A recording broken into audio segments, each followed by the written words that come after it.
Hi everyone, this video is going to be about looking at quadratics in standard form, ax squared plus bx plus c equals 0, and in factored form, x minus alpha times x minus beta equals 0, where alpha and beta are the roots of the equation. So we can learn something interesting if we expand these brackets.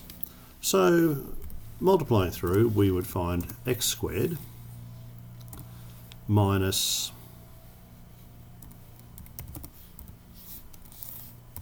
alpha x minus beta x plus alpha times beta equals 0.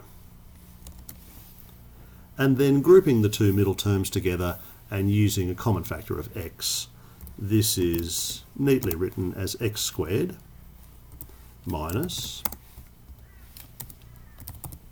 alpha plus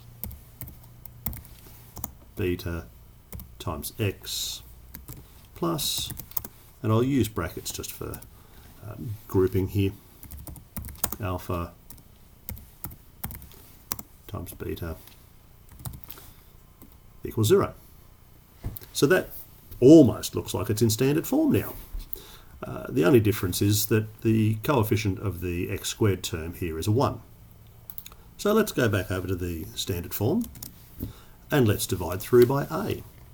We would have x squared plus b over a times x plus c over a equals 0. Now comparing this version to the final version here, we notice that the sum of the roots, remember alpha and beta are the roots of the equation, the sum of the roots would be equal to negative b over a. Now that's important enough to remember as a separate, oh I typed b twice, important enough to remember as a separate rule. We also note by comparing the constant term here, the product of the roots, alpha times beta, would equal c over a.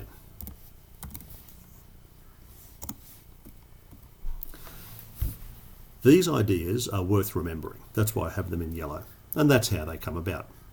Now, we can use these ideas to solve some questions much more quickly than if we were to find the actual values of the roots themselves. Now, of course, we could solve an equation like this with the quadratic formula and find the value of the roots, alpha and beta, but let's see how we go. This question is find the quadratic equation whose roots are triple the roots of this one. So I know from my little rule above that the sum of the roots would be negative b over a, so negative 1 over 5, and the product of the roots would be c over a, negative 2 over 5. How does that help me to find the new roots of this equation? Well, we have to start from somewhere, so we don't know the new equation, but we do know that the new equation will have roots. So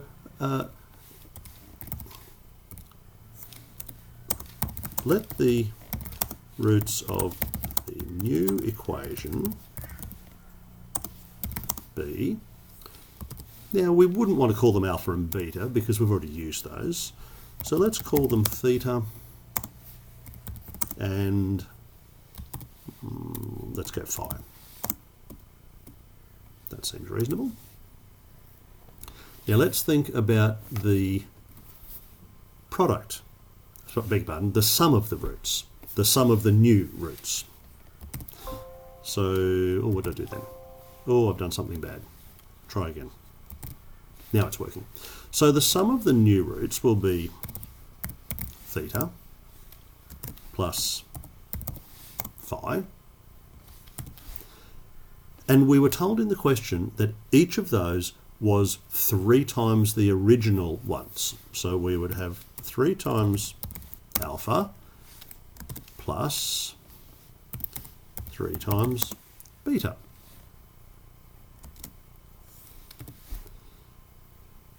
Now I hope we can see that that's 3 outside of alpha plus beta. And now that's looking pretty good, because didn't we have from above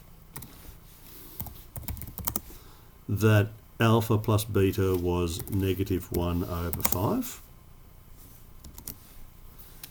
And so we should find -3/5. That's the sum of the new roots for whichever new equation we're dealing with here, which is done something bad there. Let's try something. Whoop. That's better. Now let's do the product of the roots. So the new equation has the root theta multiplied by phi. And the clue we were given was that theta is 3 times alpha, and beta is 3 times, phi is 3 times beta.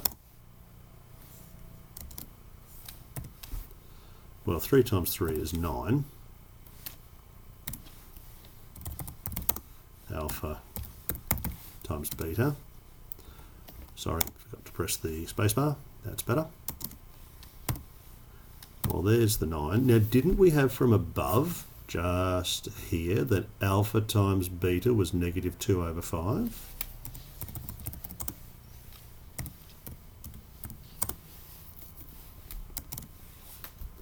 Just scroll a bit for you. It seems like we have -18/5 as the product of the new roots of this equation. Getting a few too many spaces there. Well, let's write the new quadratic. So we had from above that a quadratic can exist in this form: x squared minus the sum of the roots times x plus the product of the roots equals 0. Now I'm talking about my new equation here. So the sum of the roots times x plus the product of the roots equals 0. Now I'll just go back in there and I'll type the new equation had roots of theta plus phi. And the product will be theta times phi. I hope you can see where we're heading with this. Well, didn't we find a moment ago that theta plus phi was -3/5? So this is subtract -3/5 plus 3/5 multiplied by x. And didn't we find that the product of theta and phi was -18/5 minus 18/5 equals 0. That's the solution. That's my new quadratic equation. The roots of this equation will be 3 times the roots of the original equation given in the question. Now, we could write this a little bit more neatly. If we were to multiply by 5, we would find 5x squared plus 3x minus 18 equals 0. It's no different, it's just a multiple, but it looks a little bit neater without these fractions here as coefficients. So nice whole number coefficients, and we've got our solution. You could easily verify this on your calculator by finding the roots of this equation with, say, solver, and then finding the roots of this equation with solver to verify that the new equation has roots which are 3 times greater than each of those. That's long enough for now. That's an interesting little use of these formulas, very handy to know.